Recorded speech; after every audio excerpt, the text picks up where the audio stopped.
नमस्कार, मैं हूं हरवीर सिंह। हिंद किसान की बात में आपका स्वागत है। आज हम बात करेंगे बीज की, यानी खेती की जो शुरुआत होती है वहां से हम बात करेंगे। और क्योंकि ये एक ऐसा मसला भी रहा है कि पहले किसान अपना बीज बचाते थे, खुद ही खेती करते थे, लेकिन धीरे धीरे दुनिया जैसे बदल रही है, ये सब भी बदल रहा है। और ये हम लोग आपको 2015-16 के जो आर्थिक समीक्षा है उसके आकलन के मुताबिक देश में बीज उत्पादन सेक्टर को खोलने की वकालत की गई थी। वजह साफ है कि खेती के अभी भी इस्तेमाल में होने वाले 30 से 35% बीज का उत्पादन किसान अपने लिए खुद करते हैं, और सीमांत किसान जो है उनके लिए बीज खरीदना बहुत आसान काम नहीं है, क्योंकि उसके लिए कीमतें भी ज्यादा है और उनका उत्पादन कोई बहुत जरूरी नहीं है कि उनके पास उतना संसाधन हो। ये सब परिस्थितियां हैं। धीरे धीरे देश में बीज का जो बाजार है वो खुलता जा रहा है। माना जा रहा है कि बीज को जो है ज्यादा खरीदा जाएगा, उत्पादकता बढ़ेगी। और थोड़ा पीछे अगर हम जाएं, देश में 1966 में कानून बना था, बीज कानून। उसके बाद उसके रूल आए। अब दुनिया बदली है और हमारा खेती करने का तरीका बदला है, और ये एक बड़े बाजार की तरीके से तब्दील हो रही है एग्रीकल्चर। तो उसमें तमाम सारी कंपनियों के इंटरेस्ट भी आए। पहले सरकारी कंपनियां, उनको जिम्मा था, और उस तरह के कॉरपोरेशन थे, वो नेशनल सीड कॉरपोरेशन हो, राज्यों के कॉरपोरेशंस हों, तो या सरकारी जो एग्रीकल्चर यूनिवर्सिटीज हैं, केंद्र सरकार की, राज्य सरकार की, उनका जिम्मा था। लेकिन धीरे धीरे जो है प्राइवेट सेक्टर का दखल बढ़ा और नई वैरायटीज आई, कॉमर्शलाइजेशन हुआ। बहुत सारी ऐसी फसलें आई जो अब कॉमर्शियली, जिनका बीज बेचना बड़ा लाभदायक है कंपनियों के लिए। हालांकि बीच में काफी विवाद भी चला कि हमारा जो बायोडायवर्सिटी है उसको लेकर के क्या होगा। Plant variety production farmers right का एक्ट भी आया कि किसानों को उनका अधिकार बरकरार रखा जाए। लेकिन अब फिर से सरकार एक नया बीज कानून लाने की तैयारी में है। और जो बीज विधेयक 2019 जो एक बार कैबिनेट में चर्चा भी जिसके ऊपर हो चुकी, हो सकता है अगले किसी सत्र में हम लोग देखें कि सरकार उसको पेश करे। अब इसमें क्यों जरूरत पड़ी, किस तरीके का ये विधेयक है, क्या इसके प्रावधान है, कुछ बातें जरूर पहले से लोगों के बीच में आई हैं, बाहर आई हैं। उन तमाम सारे पहलुओं पर हम चर्चा करेंगे। हमारे साथ दो खास मेहमान हैं। हमारे साथ हैं कृष्णवीर सिंह जी, जो कि भारतीय कृषक समाज के अध्यक्ष हैं, और हमारे पास साथ हैं इंद्रशेखर सिंह, जो नेशनल सीड एसोसिएशन के डायरेक्टर प्रोग्राम एंड पॉलिसी हैं। तो मैं दोनों मेहमानों से बात करूंगा, उसके पहले देख लेते हैं एक छोटी सी रिपोर्ट।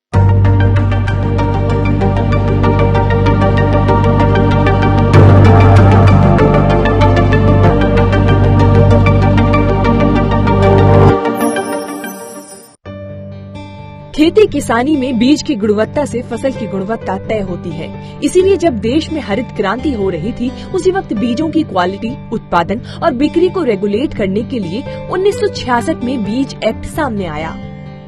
इसके बाद 1983 में बीज नियंत्रण आदेश सामने आया, जो आयात निर्यात के लाइसेंस को रेगुलेट करता है।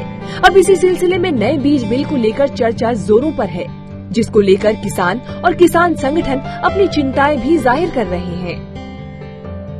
दरअसल देश में जरूरी बीजों में से 30% बीज किसान खुद ही अपनी फसलों से बचाते हैं, लेकिन बाकी बाजार से खरीदे जाने वाले बीजों में से महज 45% बीज ही ऐसे हैं जो भारतीय कृषि अनुसंधान परिषद की ओर से प्रमाणित होते हैं।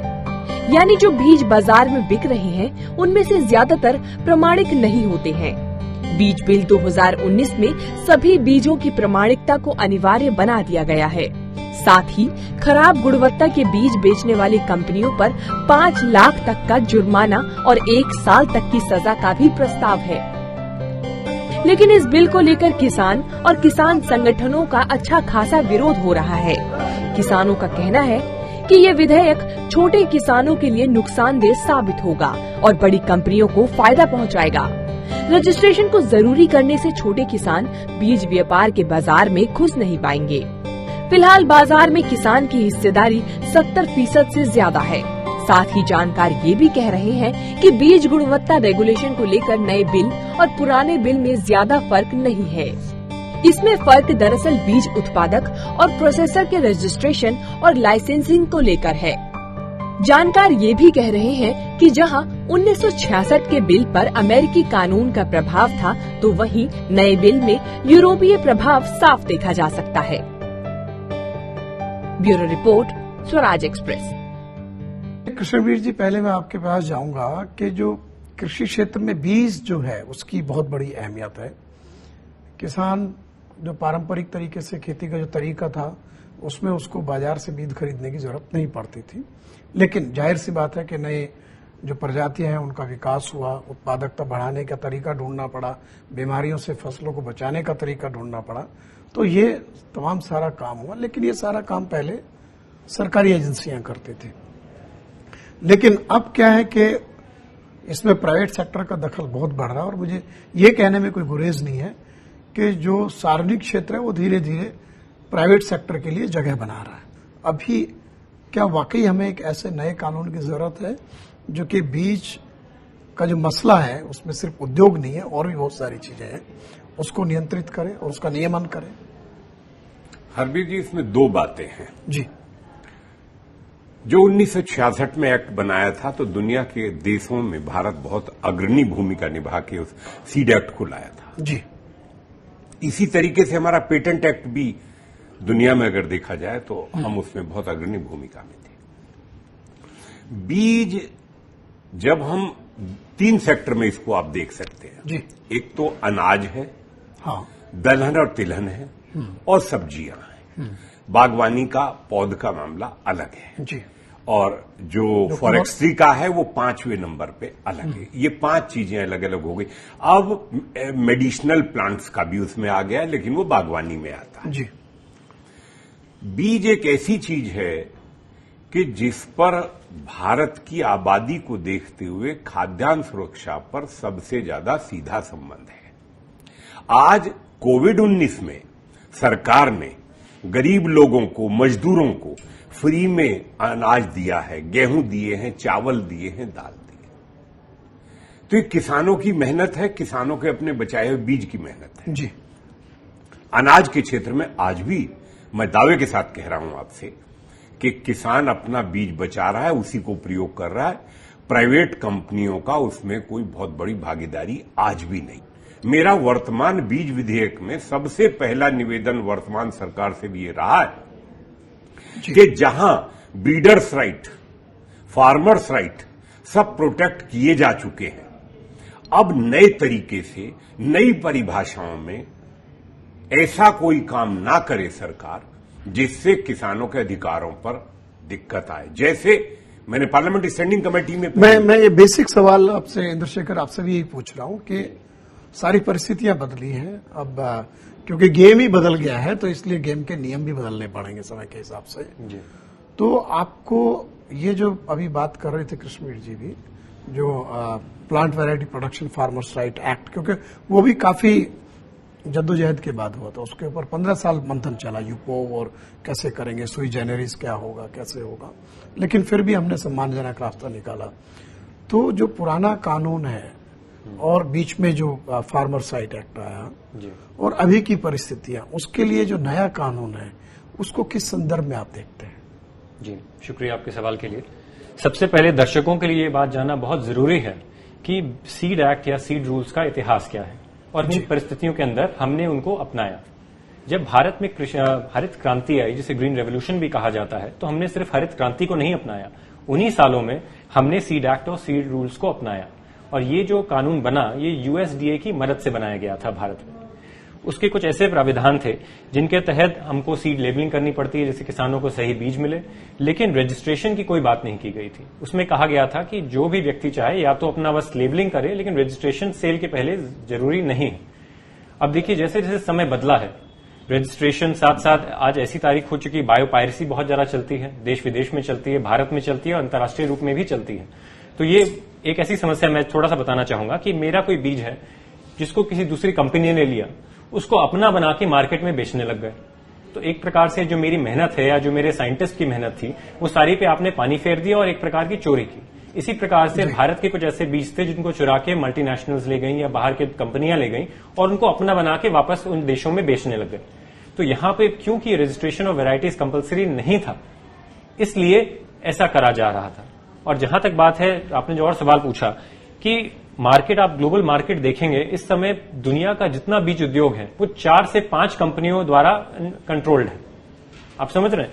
तो ये जो यूरोपियन प्रणाली हम लोग जो अपनाने जा रहे हैं अभी 2019 के सीड बिल में, ये यूरोप के मॉडल को एम्यूलेट करता है या उनकी नकल करने की कोशिश करता है। अब हम लोग एक अमेरिकी मॉडल से एक यूरोपीय मॉडल की तरफ मूव कर रहे हैं। और जहां तक बात है प्लांट फार्मर्स राइट अथॉरिटी की और साथ साथ फार्मर्स राइट एक्ट की, देखिए वो एक बहुत ही जरूरी चीज है और हमारा ये सुझाव भी रहा है सरकार को कि दोनों एक्ट में एक इक्विवेलेंस होना चाहिए, वरना बहुत ज्यादा कंफ्यूजन हो सकता है किसान के लिए और इंडस्ट्री के लिए भी। जो PVPA-FR जो हम लेके आए थे, उसको भी हमने इंटरनेशनली जो यूपो और उस सबको देख करके उसी संदर्भ में तैयार किया था। एक तो ये बताइए कि हमारा ये क्या प्रॉब्लम है कि हम लोग जो कि खेती जैसे मसले में भी हम बाहर के ही रूल देखने की कोशिश क्यों करते हैं? ऐसा मतलब आपको इंडियन कंटेक्स्ट में करना है, हमें अपने देश के किसानों के लिए बीज उनको ठीक उपलब्ध हो, उनके साथ कोई धोखाधड़ी ना हो, कोई जालसाजी ना हो, हमारा नेचुरल रिसोर्स जो है, जो हमारी प्लांट बायोडाइवर्सिटी है, उसका हम इस्तेमाल करें, हमारी क्लाइमेटिक कंडीशंस हैं, तो उसके संदर्भ में। और हम लोग जो रूल की जब बात करते हैं तो पहले अमेरिका, अब आप कह रहे हैं यूरोप और यूपो, तो क्योंकि अंतर्राष्ट्रीय संधि का मसला था, तो वो सब चीजें, तो इसमें दोनों के बीच में क्या आप कॉन्ट्राडिक्शन देखते हैं? हरबीर जी, मैं आपसे एक जानकारी देना चाहता हूं कि जब मैं भारतीय राज्य फार्म निगम की जिम्मेदारी अध्यक्ष के नाते निभा रहा था, तो 1995 में एक स्टडी टूर भारत सरकार का जाता है नेशनल सीड प्रोग्राम के लिए, और उसमें मुझे उस डेलीगेशन को लीड करने का जिम्मेदारी दी गई और यूपो की मीटिंग में मुझे एज ऑब्जर्वर बुलाया गया। मैंने उस मीटिंग में पूरी तरीके से, जितना हमारा ग्रुप था भारत सरकार का, उसमें ब्यूरोक्रेसी भी थी, टेक्नोक्रेट भी थे मेरे साथ, हमने पूरा बारीकी से उसको यूपो को वहां देखा, कोशिश की कि कोई समझने का प्रयास किया जाए जी। और आने के बाद जो गवर्नमेंट ऑफ इंडिया को उस समय मैंने रिपोर्ट सबमिट की थी उस विजिट के लिए कंप्लीट, तो मैंने ये कहा था कि यूपो का मॉडल हमारे लिए, भारत के किसानों के लिए, भारत की कृषि के लिए, भारत की खाद्यान्न सुरक्षा के लिए किसी भी तरह से उचित नहीं है। हमें स्वतंत्रता किसान को रखनी होगी। अब जो ये कानून की बात अब यूपो की हम कर रहे हैं, तो यूपो को अगर हम करते हैं तो plant variety protection farmers right act में क्लैश हो जाएगा सीधे सीधे। दूसरी बात, ये देखिए, ब्यूरोक्रेसी जो करती है वो अपने सिस्टम से करती है। भारत की खाद्यान्न सुरक्षा के लिए हम अपना बीज कानून बनाना चाहिए, हमें कॉपी नहीं करनी चाहिए। जो कॉपी करने का तरीका, अब उसमें सिंथेटिक सीड भी लिख दिया गया, इसमें एक शब्द लिखा गया, तो जीएम से भी आगे चले गए। ये खतरा किसके लिए है? हमारा ये मानना है कि दुनिया में 4 बड़ी कंपनियां हैं जो बिजनेस को कंट्रोल करती हैं।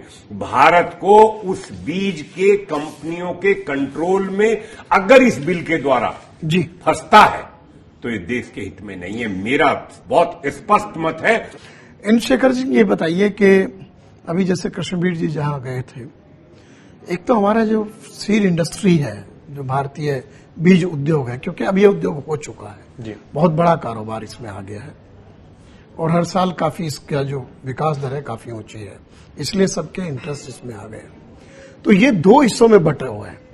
एक हिस्सा है कि जो कि कंपनियां, वो कहते हैं हम इंडियन कंपनीज हैं, एक बहुराष्ट्रीय कंपनियां हैं, जैसे अभी कृष्णवीर कह रहे थे कि 4, 5, 6 कंपनियां ही हैं जो देश के 70% या 60% बीज कारोबार को कंट्रोल करती हैं।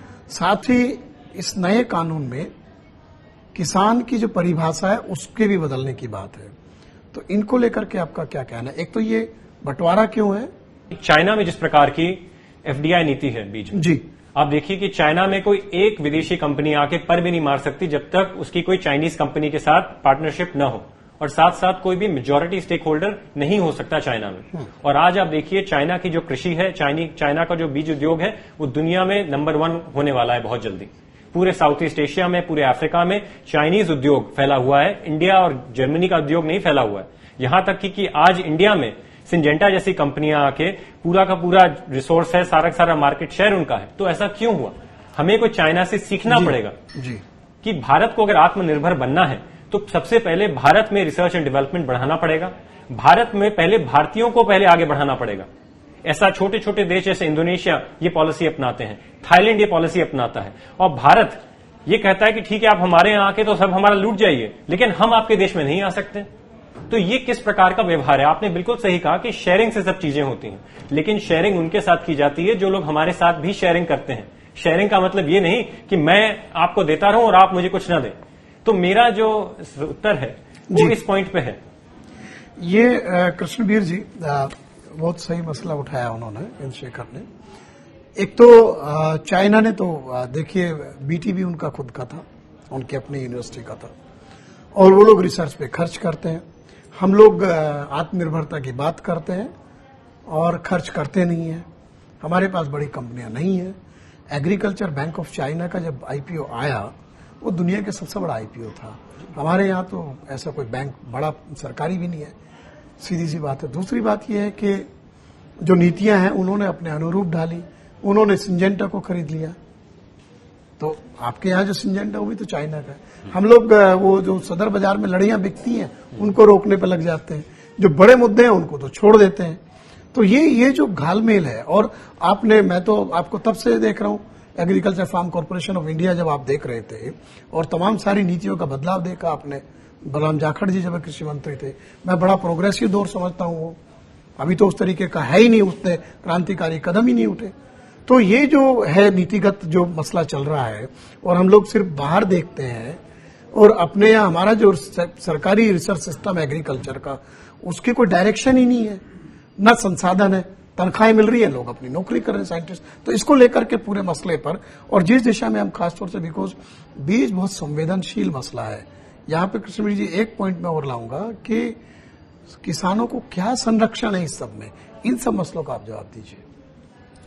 पहली बात तो ये आपने जो कहा है कि रिसर्च एंड डेवलपमेंट जो होना चाहिए, जो आईसीआर का बजट है तो सैलरी में निकल जाता है 85%। तो बात यह है कि बीटी पहला जब इंट्रोड्यूस किया गया था, बीटी को लाने से पहले मात्र 14 करोड़ रुपए में बेचने बीटी जीन को आई थी कंपनी। हाँ। और डायरेक्टर जनरल आईसीआर जो उस समय थे, व्यक्तिगत कोई बात नहीं करनी हमें जी, डायरेक्टर जनरल आईसीआर ने कहा हमें कोई जरूरत नहीं है 14 करोड़ खरीदने की। और उसी बीटी जीन को बाद में उसी आईसीआर ने कंट्री में इंट्रोड्यूस करवाने में सबसे आगे भागीदारी ने। और आज परिणाम यह है कि इलीगल तरीके से, पेटेंट एक्ट नहीं कहता, सेक्शन 3J नहीं कहता हमारा इंडियन पेटेंट एक्ट, 8,000 करोड़ रुपए से ज्यादा टेक्नोलॉजी रॉयल्टी फीस भारत की कंपनियों से इलीगल तरीके से लूट ली गई, और कंपनियों को किसी ने पूछा नहीं, कंपनियां माथा पीटती रह गई, उनको अपना बिजनेस देखना था। लूटा कौन? लूटा किसान। ये तो एक उदाहरण मैंने दिया। वही बीटी जीन चाइना में जब वो इंट्रोड्यूस करती है कंपनी, तो वो कहते हैं हम आपको 25 रुपए किलो देंगे, 1 किलो पर 25 रुपए देंगे, और जब दोबारा उसको अपनी वैरायटी में डालेंगे तो आपका कोई पैसा नहीं होगा। आप फर्क देखिए, उन्होंने अपनी वैरायटी में डाला और यहां हाइब्रिड में डलवाया गया। हाइब्रिड की मजबूरी ये हो गई किसान की कि हर साल उसको खरीद। ये तो है बात एक, ये एक उदाहरण बहुत है। और अगर कपास का ये उदाहरण है जो नॉन फूड क्रॉप है, तो फूड क्रॉप का क्या स्थिति है? ये दूसरा, इसी में मैं एक पॉइंट और ऐड कर दूं। हिंदुस्तान की कंपनियों को मैं अच्छी तरह से सबको देख रहा हूं, जान रहा हूं, ये इस स्थिति में नहीं होंगे कि यदि जर्म प्लाज्म में खेल हो गया तो इंडियन कंपनी कहीं फेस नहीं कर पाएगी, पब्लिक सेक्टर भी नहीं खड़ा रह पाए। अब तो पब्लिक सेक्टर में एक ही कंपनी हो गई ना, national seed corporation. State seed corporation की फाइनेंशियल कंडीशंस अच्छी नहीं है किसी प्रदेश। ये एक सवाल मैं कर रहा हूं कि तमाम सारी चीजें चल रही हैं और ये बड़ी इंडस्ट्री है, सबके इंटरेस्ट इन्वॉल्व हो गई, तमाम सारी जो बहुराष्ट्रीय कंपनियां हों, हमारे यहाँ भी बहुत सारी कंपनियां हैं जो लिस्टेड भी हैं, स्टॉक मार्केट में लिस्टेड है जो है। तो सवाल है कि जब अगर बीज नाकाम हो जाए फसल पैदा ना हो, या जो क्लेम किया गया बीज बेचते वक्त किसान को कि इसमें जो यील्ड है ये होगी, इसमें ये बीमारी नहीं लगेगी, इस क्वालिटी का प्रोड्यूस आएगा, वो जब खरा ना उतरे तो उसका तो कोई प्रोटेक्शन नहीं है। किसान कंज्यूमर एक्ट में जाए, और कंज्यूमर प्रोटेक्शन एक्ट में क्या रास्ता, कौन किसान जाएगा, कहां तक जाएगा, डिस्ट्रिक्ट फोरम में जाएगा, स्टेट में जाएगा, नेशनल में आएगा, बड़ी कंपनियां हैं उनसे क्या उसका कैसे मुकाबला होगा। तो ये जो प्रावधान है, क्या ये नए बीज कानून में ऐसा किसान के हितों के संरक्षण का प्रावधान जोड़ा जा रहा है आपके हिसाब से? जी बिल्कुल, और सरकार ने ये कहा है कि अगर कोई भी कॉन्फ्लिक्ट होता है तो उसको कंज्यूमर प्रोटेक्शन एक्ट के तहत देखा जाएगा। पहले नहीं, मैं कंज्यूमर प्रोटेक्शन एक्ट में बिल्कुल मैं कह रहा हूं कि उसमें क्या पेनल्टी का प्रोविजन कानून में क्यों नहीं है? कंज्यूमर प्रोटेक्शन तो सबके लिए है। मैं ये चश्मा खरीदता हूं उसके लिए भी कंज्यूमर प्रोटेक्शन है। तो इसको आप किसी भी एक नॉर्मल प्रोडक्ट को और एक ऐसे जिसपे उसका व्यक्ति का उसका कारोबार निर्भर कर रहा है, उसकी आजीविका निर्भर कर रही है, उसको कंज्यूमर प्रोटेक्शन में क्यों लेंगे? अलग से पेनल्टी क्यों नहीं है? क्योंकि उसके यील्ड के बराबर जो उस खेत में उसकी यील्ड होती उसके बराबर उसे क्यों नहीं पेनल्टी मिलेगी? आप लोग इंडस्ट्री के लोग हैं। बिल्कुल आपकी बात बिल्कुल सही है, और हमने ये पॉइंट सरकार को भी बताया। और जहां तक अब बात की जाए कि जब तक ये बिल नहीं आता, मैं आपके साथ एक छोटा उदाहरण लूंगा। जैसे सोयाबीन का बीज फेल हुआ है इस बार महाराष्ट्र में। बिल्कुल जी, उसी के साथ में हमको एक और खबर आई कि बड़ी बड़ी बहुराष्ट्रीय कंपनियां भी थी जिनका बीज फेल हुआ इसमें। तो हमने बड़ा आगे बढ़ के हम लोग आए, हम सरकार के पास गए, किसानों से मुलाकात की और हमने कहा जहां जहां बीज की कंपनियां दोषी पाई जा रही हैं, आप पूरा का पूरा भुगतान करिए on value, not on seed. कि जो आपका नुकसान हुआ है उसको एक फेयर ढंग से किया जाए। तो ऐसा नहीं कि देखिए हमारे जो किसान हैं वो हमारे भी अन्नदाता हैं। तो ये कृष्णवीर जी वो कह रहे हैं कि हमारे भी अन्नदाता हैं। आजकल अन्नदाता की बहुत पूजा हो रही है।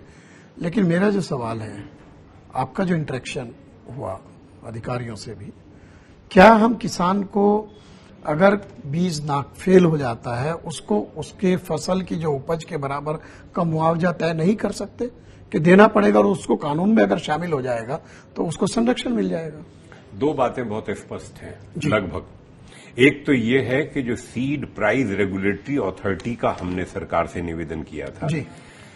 मेरी जानकारी ये है कि उसको सरकार ने माना है जी, और उसको इस बिल में प्रावधान किया है।